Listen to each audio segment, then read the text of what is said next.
This is the new facelifted Volkswagen ID.3 Pro. So it's gotten a little bit of an update, a little bit of a refresh, and in today's video, we're going to find out, is this still a competitive electric car? And at this price point, should you buy this or should you buy something else? When it comes to the exterior of this new facelifted Volkswagen ID.3, the changes are minute. Remember, this facelift is coming less than 3 years after the car launched, so there isn't a lot to change.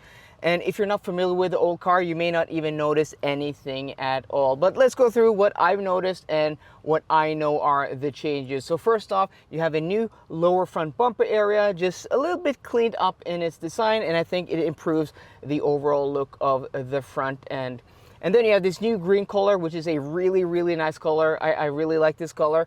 And then you have the new front hood. Instead of being split into two different parts where you had like a black plastic bar and then you had the actual color of the car, the whole thing is now just painted the color of the car. So overall, these small changes, I think, just clean up an already very good looking small electric hatchback. So the facelifted version now looks a little bit better than the previous car, which I already thought was a very good looking small electric car. Here on the inside though, there are much bigger changes. So first off, you have this 12-inch infotainment system screen, which is bigger than what we had before.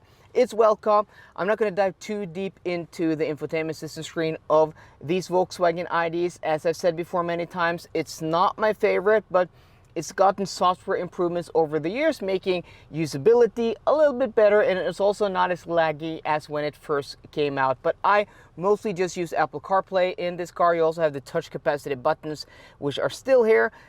Current Volkswagen CEO has said that these are going to disappear with the next generation. We're going to go back to physical buttons. It's okay to use. It's not as terrible as when this first came out. The HVAC controls and stuff like that, volume controls here on the dashboard, and also your shortcuts to climate and driver assistance is still not illuminated, which is really annoying, but it's fine. It's fine. It's not a deal breaker for me anymore, at least. And then the biggest difference here on the inside is the upgrade in interior quality, which is a really actually not expected upgrade in this vehicle. I actually didn't have any problems with the previous interior. Yes, it was cheap hard plastics everywhere, but considering the car started at like 27,000 euros for a package like this, yeah, what's there to complain about? But now that this car is a lot more expensive, we're gonna get back to that at the end of the video. This is a much needed upgrade, and we now have soft touch door panels here. You have this microfiber insert here on the door panels, and also the armrest in microfiber. A really nice upgrade to the interior quality. The biggest upgrade though is this faux leather decor, which is stitched here on the dashboard. It really just elevates the car. And then you have this contrasting light colored great soft touch plastic. So I think the changes are not big. Like, we're not talking about a big surface of materials that have been upgraded, but it's just enough to lift this car's quality above what it was before. The front cabin of the ID.3 is still very spacious and roomy. It's practical. It's one of the most spacious front cabins in this class of vehicles. So if you're a big adult, that may be a deal breaker for you, because a lot of other electric cars may be feeling a little bit cramped. When it comes to the rear seats though, it's not the biggest, but this is also a very small car at a little more than 4.26 meters long. There isn't a huge amount of legroom back here. I'm fine. I'm 5'10" or 178 centimeters, but I think if you're like 6'2" or 6'3", you may start to struggle with legroom. Headroom also is okay. I have about, what's that, 8-9 centimeters, about 3 inches of headroom, so it's fine.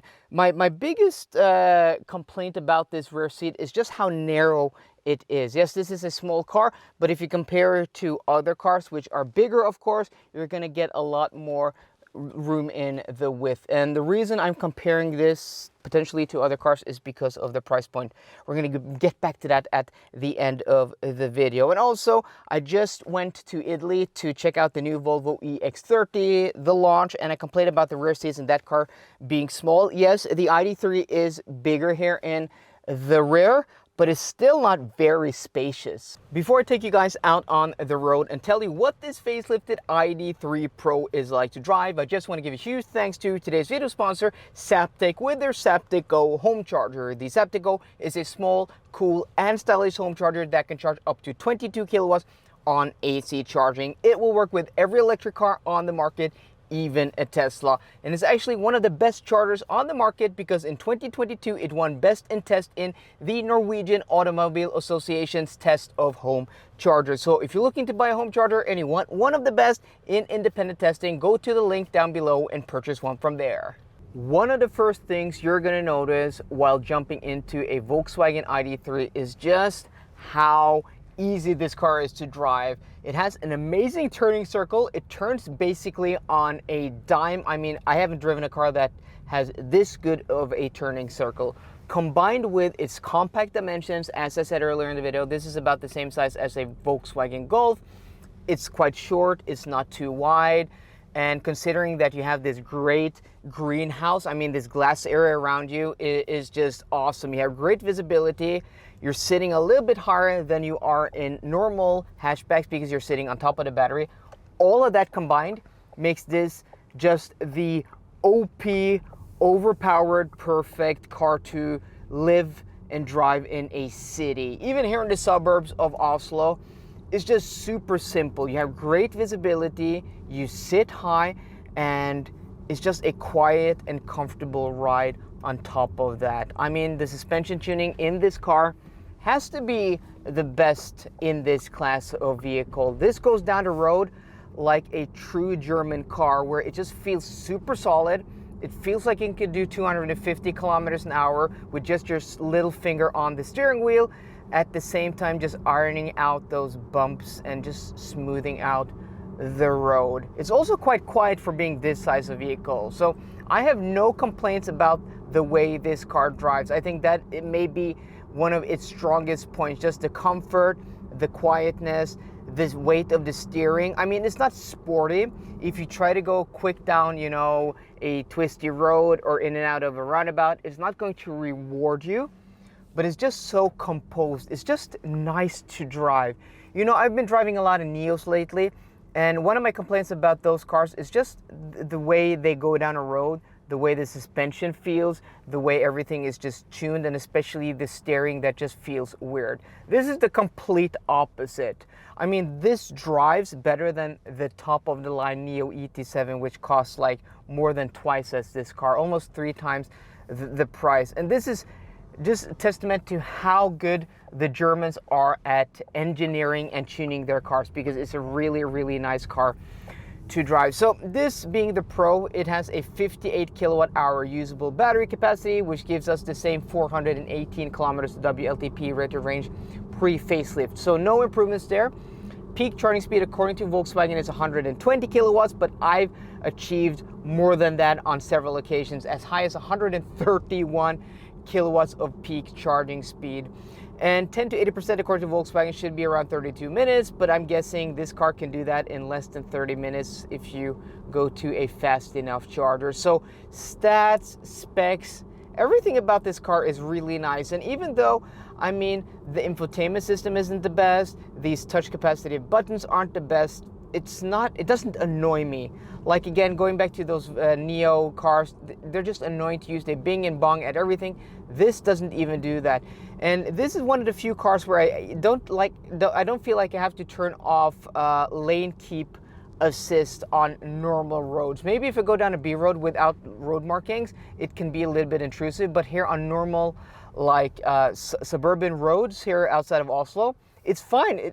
I mean, it's really easy, and it doesn't, you know, intrude at all. I barely notice it. Sometimes I feel like the steering wheel is being tugged and I look down and I'm like, oh yeah, lane keep assist. But like most of the time I'm driving this car, I don't even bother turning it off. And if you want to turn it off, it's just 2 presses of the buttons, assist, or maybe 3. But it's always at the same place, and then you turn it off, and then you exit, press X, and then it brings you back to the menu where you started. So even though I do have complaints about this infotainment system, like some of the functionality is actually better than other infotainment systems out there. So I really enjoy driving this car. And the big question is, should you buy this car or are there better alternatives? I really do like this ID.3. The facelift, you know, just has made a good car even better. The upgraded interior, the updates to the exterior, making it look just a little bit better, a little bit cleaner, and also, you know, the updates to the infotainment system over the years. And there is a lot of functionality I really do appreciate, like the head-up display with augmented reality, the functionality of the cruise control, just how easy things are to operate in this car despite things that aren't easy. I think overall this is a very comfortable, practical, good to drive, good looking. The stereo, this has the Beats stereo, which is an upgrade. It sounds totally fine. It's not the best, but for this, you know, type of vehicle, it is good. But there's one anomaly, because in Germany this car comes with a 6-speaker Beats audio system plus a subwoofer, but here in Norway it comes with a 9-speaker Harman Kardon system with a subwoofer. This has the Beats, so I think this is just an early German car, and Norwegian cars may be equipped with the Harman Kardon. I don't know, I just found that really weird. So check your configurator in your country if you get the Beats or the Harman Kardon sound system. Let me know in the comment section down below. So as much as I like this car, it's super hard to recommend because of its price. So as I said in the intro, when this car came out back in 2020, the cheapest version here in Norway was 270,000 kroner, about 27,000 euros. That was with a smaller 45 kilowatt hour usable battery, but still that car got like 340 kilometers of WLTP rated range, a really usable car for a sub 30,000 euro price. This new car with the 58 kilowatt hour battery pack version in Norway starts from 370,000 kroners, and in Germany it starts from 40,000 euros, which is just too expensive for what you are getting here. I mean, a Tesla Model 3 in Norway starts from 370,000 kroners, and you can get out of the door in one of those cheaper than you can get in one of these. And yes, this car may be better in a lot of ways, but that car has more range, about 80 kilometers more range. And then you have the Polestar 2, which, yes, starting price is more expensive, but you can get one with a pilot package here in Norway for about 10,000 kroners cheaper than this out of the door. And that car has 535 kilometers of WLTP rated range and is a much better car to drive and to look at. So as good as this car is, it's just way too expensive for what you are getting. And I mean, if you need a small practical hatchback, there are a lot of alternatives, and the car that comes to mind is the new upcoming Volvo XC30, which is going to be about 30,000 or 40,000 kroners cheaper than this. That's about 3,000 to 4,000 euros cheaper starting. With the equivalent battery pack, which gives that car even more range than this, it's about the same price. But you can also get that car with 4-wheel drive, and it has a completely different, well, performance stats to this car. So either way you look at it, if you're looking at smaller cars, cheaper cars, or bigger cars that are also cheaper, this car just doesn't make a lot of sense, even though I really do like it. So guys, let me know in the comment section down below what you guys think. I hope you enjoyed today's video. If you did, please drop me a thumbs up down below. And for more car content, as always, please subscribe. See you guys later, and goodbye.